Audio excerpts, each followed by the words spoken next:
포레스트 검프가 벌써 30년 전 영화입니다. 세월이 참 빠르죠. 저는 그 명작을 극장에서 볼 수 없었지만 같은 감독과 작가, 배우들의 새로운 작품을 영화관에서 관람할 수 있어 반가웠는데요. 저도 그랬지만 아마도 영화를 보는 분들 모두 자신만의 희열가 떠올랐을 겁니다.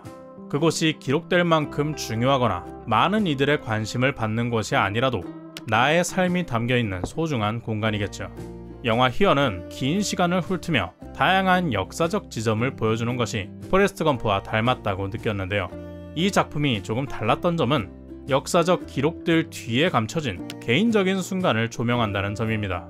그래서 카메라가 설치된 장소도 윌리엄 프랭클린의 집이 보이는 건너편의 작은 주택이죠. 마치 액자 같은 여러 개의 프레임으로 화면 속 다른 시대를 보여주는 기법은 영화의 원작에서 가져온 스타일인데요. 그래픽 아티스트 리차드 맥과이어의 그래픽 노블 히어가 원작이죠. 때문에 이 영화는 몽타주 같아 보입니다. 몽타주는 여러 인쇄물을 잘라붙여 만드는 미술의 한 기법을 말하는데요. 영화적으로는 여러 컷을 이어붙여 의미를 만들어내는 편집 기법을 말하죠. 여러 시대의 다양한 이야기가 다소 정신없이 펼쳐지는 이 작품은 각각의 스토리가 가진 의미도 중요하지만 그것들이 모여 만들어지는 전체적인 맥락도 중요한 영화입니다. 그런 점에서 그야말로 몽타주인 셈이죠. 이 영화에 대한 부정적인 평가 중에는 인물에게 주어진 시간이 너무 짧아서 몰입하고 공감하기 어려웠다는 반응들이 보이는데요. 관객이 캐릭터에 이입하기 위해서는 긴 시간, 감정의 소모가 필요합니다. 고통, 환희 같은 격렬한 감정을 클로즈업을 통해 생생하게 전달하고 긴 시간을 들여 묘사해야 효과적이죠. 하지만 한정된 구도로 짧게 지나가는 장면들은 확실히 깊게 몰입하기 어려운 연출이었습니다. 그러다 보니 평범하고 흔한 인물들이 다소 직설적인 대사를 하게 된 것 같은데요. 안타깝게도 이 연출은 톰 행크스가 연기한 리처드와 같은 세대, 베이비붐 세대만 쉽게 몰입하는 결과를 얻었습니다. 물론 저 역시 영화에 몰입해 감상했지만 주인공 리처드보다는 좀 더 보편적인 일상의 작은 행복이라는 지점에서 공감했죠. 희연은 우리의 삶이 여기에 있다고 말합니다. 내가 꿈꾸는 먼 곳, 대단한 어딘가에 있는 게 아니라 그곳이 어디든 지금 이곳이 나의 삶이라 말하죠. 내가 선택하고 느끼며 존재하는 여기에 삶의 의미가 있다고 이야기합니다. 예를 들어 뒤뜰에서 발견된 목걸이가 있죠. 고고학자가 신성하다고 표현하는 유물입니다. 선사시대를 알기 위한 중요한 사료죠. 그러나 우리는 그 유물의 진짜 의미를 봤습니다. 한 부부의 평생이 담긴 사랑의 증표였죠. 리차드와 마가렛 부부의 삶도 마찬가지였습니다. 이들은 더 넓고 멋있는 집이나 파리 여행을 가고 변호사가 되는 일, 화가로 성공하는 것들을 꿈꾸고 있는데요. 현실의 삶은 그런 것들로 채워지지 않습니다. 대부분 사소하고 지겨운 일들의 반복이죠. 그래서 50살 생일날 마가렛은 시간이 정말 빠르게 지나갔다며 이루지 못한 꿈들을 떠올리며 슬퍼하는데요. 대부분의 사람들은 늘 나에게 없는 크고 대단한 것을 바라며 거기에 삶에 중요한 것이 있다고 생각합니다. 이 영화에 나오는 인물들 대부분은 그런 큰 기대, 큰 걱정을 하며 살아가죠. 또 다른 시대에는 한 남편이 비행장 앞에 집을 사고 이를 담보로 비행기를 삽니다. 아내는 집의 풍경도 위험한 비행도 싫어하는데 나중에 딸까지 비행기에 태워서 부부싸움이 나기도 하죠. 그런데 아내의 걱정과 달리 남편은 감기로 죽었습니다. 아내는 집을 떠나며 지겹다 말하지만 딸은 이 집이 그리울 거라 말하죠. 두 사람은 같은 집에서 같은 슬픔을 겪었지만 너무나 다르게 생각합니다. 아빠의 비행은 위험했지만 그의 삶에서는 중요한 의미였고 딸에게 행복한 추억을 남겨줬죠. 이는 위험을 감수하기 싫어서 안전한 선택만을 해온 리처드와 비교됩니다. 리처드 역시 과감한 선택을 했어야 할까요? 리처드의 선택은 가족을 위한 희생이었습니다. 마가렛도 마찬가지죠.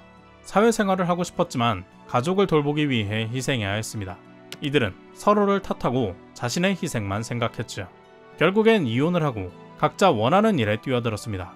하지만 정작 화가가 된 리차드의 그림들은 천장을 수리하는 아버지의 모습처럼 사소한 추억들을 담고 있는데요. 이 그림들의 주제는 대단한 순간이 아닙니다.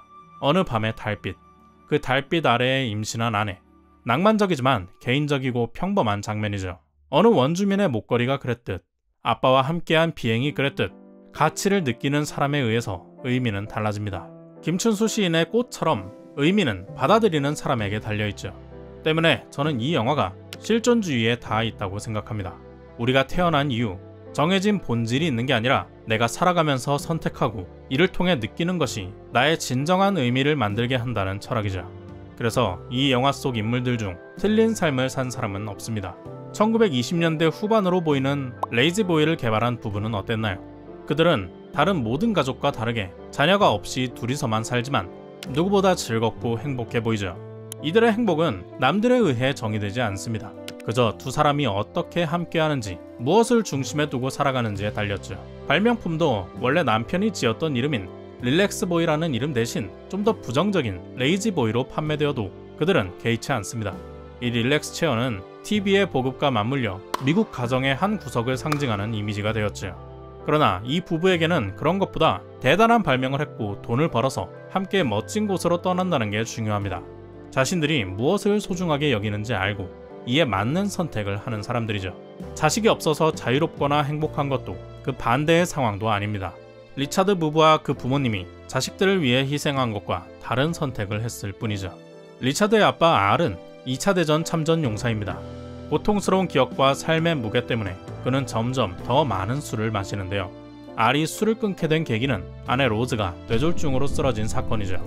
그가 바라보며 살던 것은 커다란 전쟁, 집의 대출, 돈이었습니다. 자신의 고통에만 몰두한 탓에 자상한 아버지나 남편이 되어주지 못했지만 아내가 쓰러지고 나서야 무엇이 가장 소중했는지 깨달은 거죠. 로즈가 쓰러진 장면에서 그녀는 크리스마스 트리 아래에 사다리와 선물 뒤에 감춰져 있었습니다. 이 집안 사람들에게 가장 소중한 선물은 가족이었음을 뒤늦게 드러내는 장면이죠. 알에게 이 집은 커다란 빚이자 부담이었지만 그곳에서 자식과 손주까지 보고 아들에게 집을 물려주고 눈을 감았습니다. 마지막이 되어서야 화가가 되고 싶었던 아들의 꿈을 응원해주죠. 이렇듯 이 가족은 작은 집에서 복잡거리며 살았지만 조금은 외로운 각자의 삶을 살았습니다. 특히나 이런 감정은 리처드에게서 잘 느껴지죠. 귀가 잘 들리지 않고 윽박지르는 아버지와 귀를 틀어막은 사춘기의 딸, 불만이 가득한 아내 사이에서 아무도 자신을 알아주지 않는다고 느낍니다. 자신이 왜 그림을 그만뒀는지 아무도 알지 못하는 것에 화가 나죠. 그러나 알, 로즈, 마가렛 모두 마찬가지입니다. 가족을 위해 자신을 희생했지만 아무도 알아주지 않는다 느끼죠.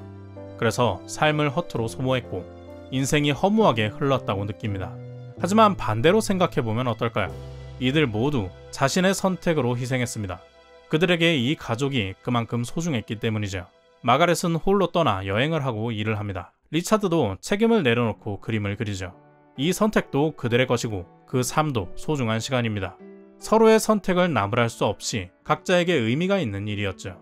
그러나 그 시간을 보낸 후 다시 텅 빈 집에 돌아온 마가렛은 이곳 역시 자신의 집이었고 삶이었으며 그녀가 사랑한 선택임을 깨닫습니다.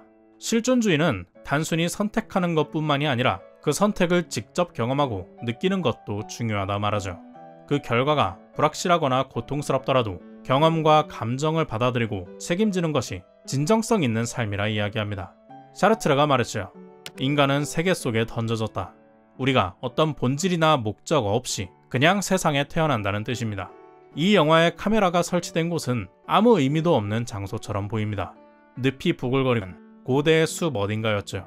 하지만 이어지는 시간 속에서는 어느 고대인들이 사랑을 나누고 묻힌 곳, 사람이 태어나고 죽으며 무언가 발명되고 또 사랑을 나누고 끊임없이 삶의 흔적이 쌓이는 곳입니다. 이 모든 시대의 인물들은 자신이 존재하는 세계 속에서 그 시대에 맞게 자신만의 의미를 만들며 살아갑니다. 이 집의 가장 마지막에 살았던 가족은 BLM과 코로나 시기를 겪은 한 흑인 가정이죠. 지금 우리가 살아가는 시대입니다. 먼 미래는 지금이 코로나의 진행 과정과 시위, 사망자, 백신 등으로 기록될 겁니다. 그러나 그 안에 사는 우리는 가족 같은 존재를 잃고 서로의 안전을 걱정하는 지극히 개인적인 의미를 느끼며 살아가죠. 리차드와 비슷한 시대를 살아온 사람들은 그 전형적인 삶의 스토리에서 자신만의 희열을 떠올리며 몰입했을 겁니다.